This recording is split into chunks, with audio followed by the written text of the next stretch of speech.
Electrons are arranged in energy levels or shells around the nucleus of an atom. The actual orbit shapes are a bit too complicated to cover in such a short lesson.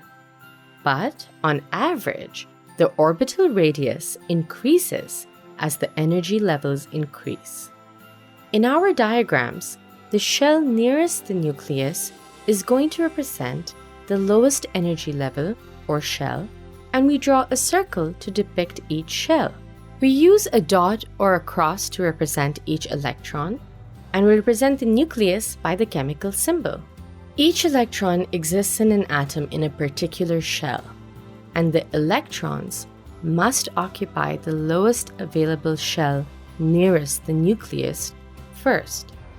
So, when we are drawing the electron configuration, we have to fill up each shell, in turn, starting with the lowest. We'll take a lithium atom as an example, with an atomic number of 3. It must have 3 electrons to balance the positive charge of the 3 protons in the nucleus.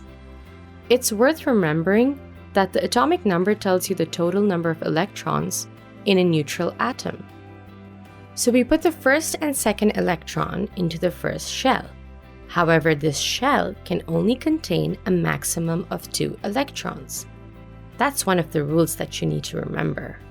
The third electron, therefore, must go into the next shell, which we draw as a larger circle around the outside of the first. And that completes the electronic configuration of a lithium atom. The same process of filling up shells applies to larger atoms. You always start with the lowest available shell, and whenever a shell is full, the next electron to be added goes into the next shell. And that's pretty much it. All you need to know is how many electrons can occupy each shell, and at this level, you only need to know the rules for the first 20 elements. The maximum numbers are as follows. The first shell can contain a maximum number of 2 electrons. The second shell can contain up to 8 electrons. The third shell also has a maximum of 8 electrons. And the 19th and 20th electrons go into the fourth shell.